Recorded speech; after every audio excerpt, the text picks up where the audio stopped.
The date is August 11th, 2026. Toronto, Canada. The morning after the dream died. Sobeys Stadium stands empty, silent.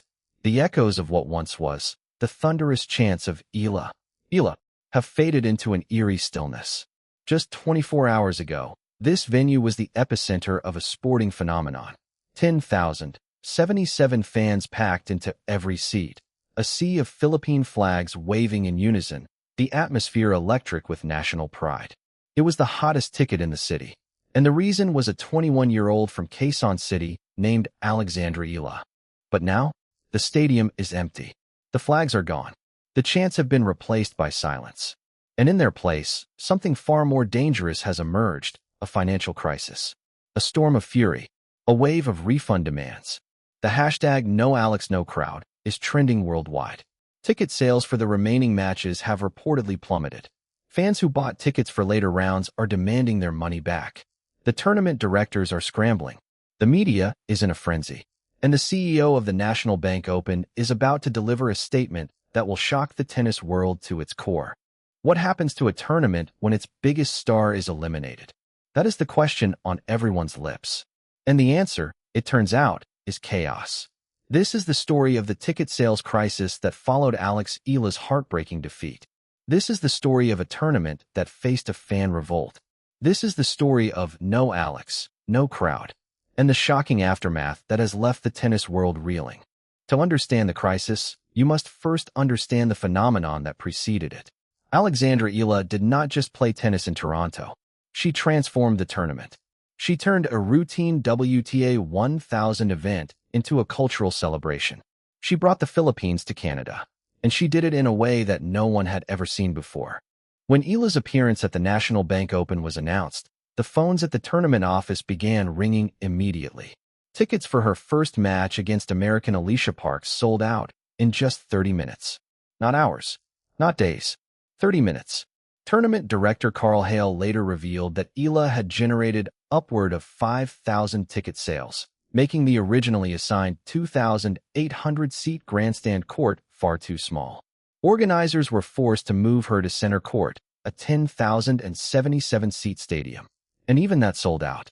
For the first time in 2 decades, the opening Wednesday night match at the National Bank Open was a complete sellout.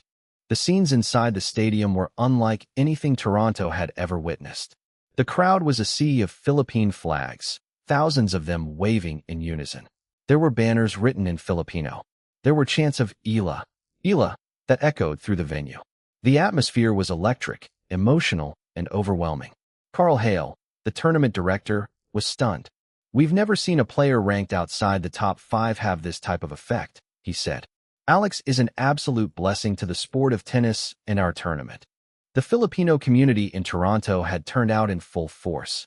According to the 2021 Canadian census, there are more than 250,000 people of Filipino descent living in and around the Greater Toronto Area. They came not just to watch tennis, but to celebrate their culture, their identity, their place in the world. Officials estimated that as many as 8 in 10 fans in the stadium were there for one reason: Alex Eala. They drove in from neighboring cities. They held potlucks in parks. They filled the stadium with their voices and their flags. The tournament embraced the phenomenon, adding Filipino dishes, including adobo, to the food stands. It was, by all accounts, a massive success. But the success was fragile. It depended on one thing: Alex Eala's continued presence in the tournament. And when that presence ended, so did the magic. The phenomenon that had made the tournament a success was about to become its biggest liability. The dream began to unravel in the 3rd round. Eala was facing American Katie McNally. She had won the first set, 6-3. She was leading 3-2 in the second set. She was in control. She was confident. She was playing the kind of tennis that had made her the biggest draw in women's tennis. And then, disaster struck. Eala hit a forehand and landed wrong on her right foot. Her ankle buckled. She collapsed to the court. The stadium gasped. The physio rushed to her side. Eala called for a medical timeout. Her ankle was wrapped in bandages. The images were heartbreaking. Eala was on the ground, her face contorted in pain. But she did not give up. She got up. She continued the match. She fought through the pain. She won the match in 3 sets. extending her winning streak to 7 matches. The crowd erupted, but the celebration was muted. Eala was exhausted. She was in pain. The injury had taken its toll. The fans in the stadium did not know it yet, but that moment had changed everything. The injury that had seemed like a minor setback would prove to be the beginning of the end. Eala's body was reaching its limit. She had played an incredible amount of tennis in recent weeks. She had pushed herself beyond what any athlete should endure. And now, she was paying the price. The dream was still alive, but the cracks were beginning to show. McNally, her opponent, later reflected on the experience. "We both know the crowd is going to be on her side," she admitted before the match. She knew she was walking into a hostile environment. And yet, she also knew that Eala was not at 100%. The injury was a factor. The fatigue was a factor. And the pressure was a factor. All of it was building toward a moment that would change the trajectory of the tournament. August 10th, 2026. Sobe Stadium. Center court was packed. The Philippine flags were waving. The chants were echoing. Alex Eala walked onto the court to face Belinda Bencic, the Swiss veteran, the Olympic gold medalist, the 2015 champion of this very tournament. The crowd was ready. The nation was praying. But the match would not go according to plan. Bencic was clinical. She was ruthless. She dismantled Eala's game with precision and power. The first set ended 6-4. The second set was a disaster for Eala, a 6-0 bagel. The match ended in just 1 hour and 13 minutes. Eala's 7-match winning streak was over. Her Toronto dream was shattered. Bencic had done what no one else had been able to do during the North American hardcourt season.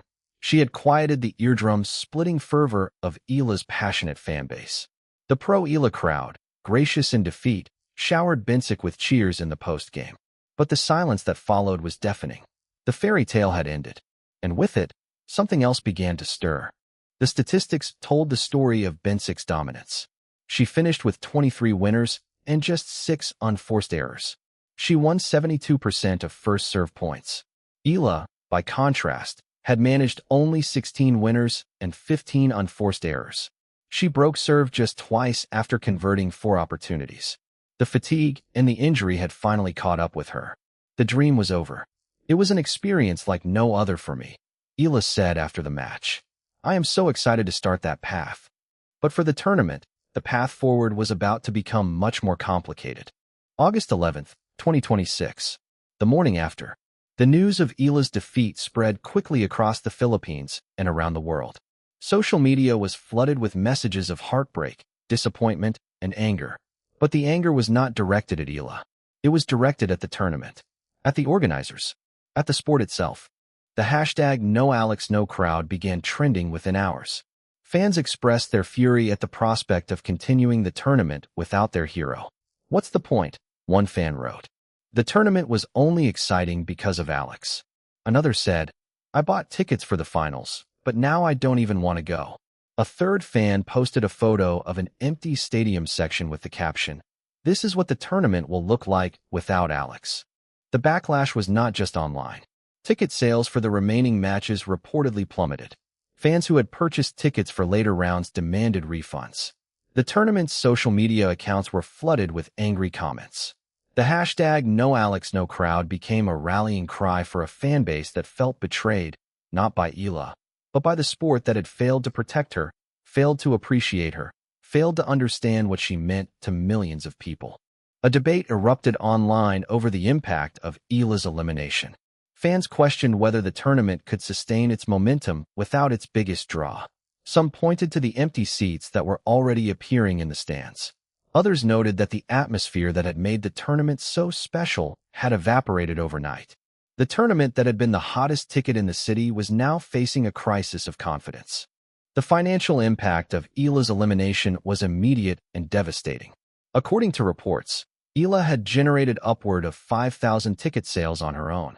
Her matches had sold out in record time. Her presence had driven merchandise sales, food sales, and media attention. Her elimination meant that all of that revenue was at risk. Ticket sales for the quarterfinals, semifinals, and finals had been strong, driven largely by the expectation that Eala would make a deep run. But after her elimination, the demand evaporated. Fans who had purchased tickets for later rounds began selling them at a loss. Some simply did not show up. The stadium that had been packed for Eala's matches was now noticeably emptier. The tournament sponsors also felt the impact. Eala's matches had attracted massive television ratings, driven by the Filipino diaspora around the world. Her elimination meant that those ratings would drop. Sponsors who had paid top dollar for visibility during the tournament were now facing diminished returns. The tournament's bottom line was taking a hit. The economic impact extended beyond the tournament itself.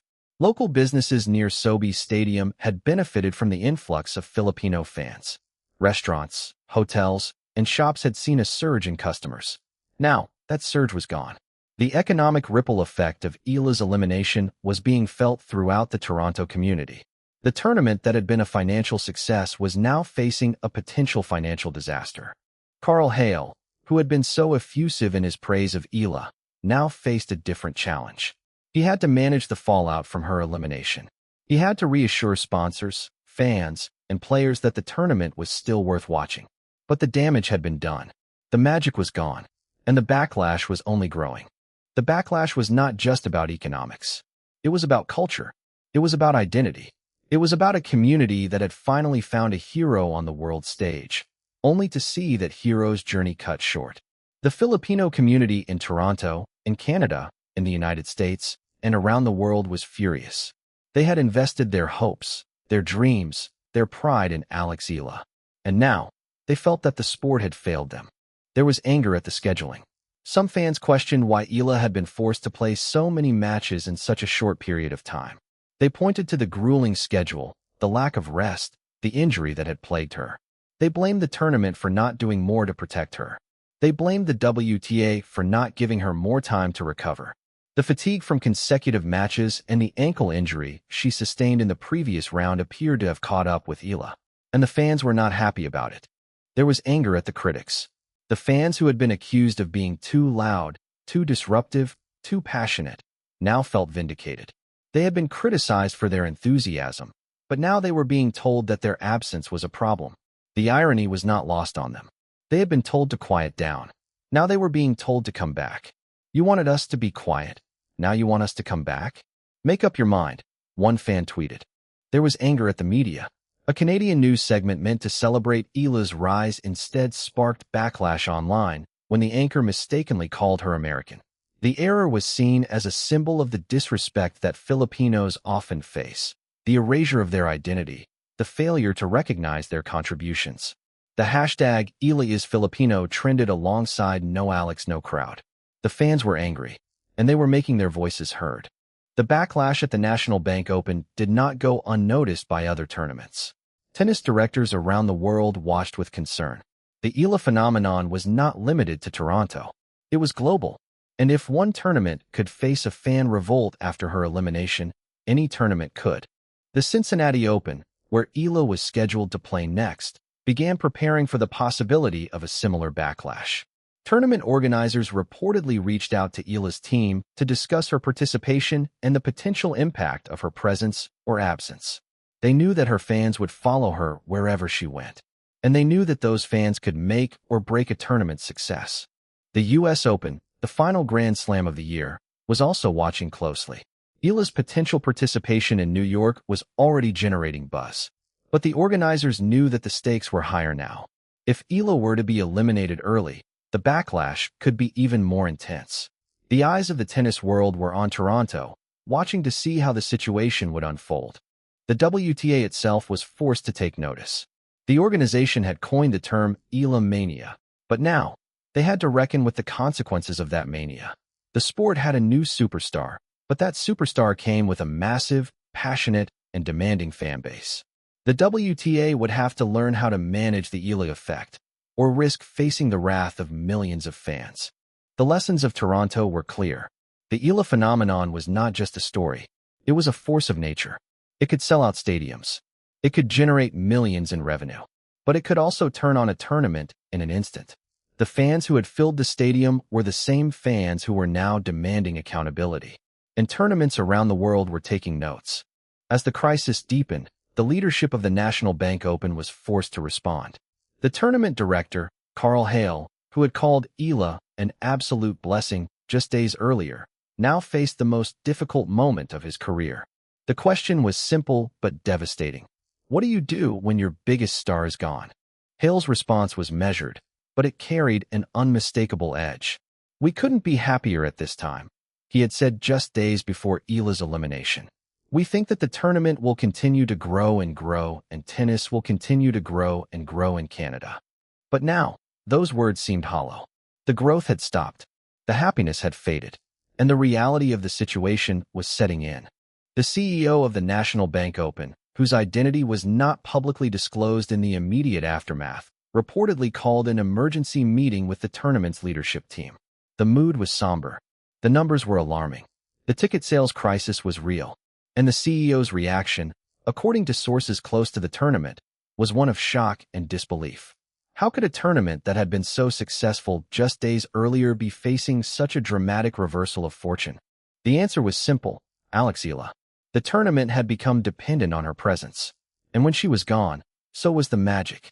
The CEO's shocking reaction was a wake-up call for the entire tennis world. The sport had a new superstar, but that superstar came with a price. And the price was the loyalty of millions of fans who would follow her wherever she went, and abandon any tournament that failed to appreciate her. The ticket sales crisis at the National Bank Open is not just a temporary setback. It is a sign of something much bigger. It is a sign that tennis is changing. It is a sign that the sport is becoming more global, more diverse, more passionate. And it is a sign that the old ways of doing things are no longer enough. Alex Eala represents a new generation of tennis players. Players who come from countries that have never had tennis stars before. Players who bring with them millions of fans who are hungry for representation, hungry for success, hungry for validation. These fans are not traditional tennis fans. They do not care about etiquette. They do not care about tradition. They care about their hero, and they will follow her wherever she goes. The National Bank Open learned this lesson the hard way. They underestimated the power of the Eala phenomenon. They underestimated the passion of the Filipino community. They underestimated the backlash that would follow her elimination. And now, they are paying the price. Eala Mania had found a higher gear with Eala's latest victory. But when that victory ended, so did the momentum. But the lesson is not just for Toronto. It is for every tournament, every organizer, every player who doubts the power of the Eala effect. The sport is changing. The fans are changing. And if tennis wants to survive, it must change with them. The debate over whether the Canadian Open lost its crowd after Eala's fourth-round exit is not just an academic question. It is a warning that the tennis world ignores at its own peril.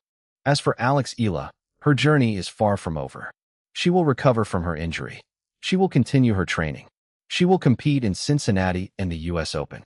And she will bring her fans with her. The backlash at the National Bank Open was a warning that the tennis world ignores at its own peril. No Alex, no crowd is not just a hashtag. It is a statement that the fans have power, a statement that the sport cannot survive without its stars, a statement that Alex Eala is not just a tennis player. She is a movement, and movements do not disappear. They grow, they evolve, they transform everything in their path. The tennis world is watching. The fans are waiting. And Alex Eala is just getting started. This is not the end. This is only the beginning.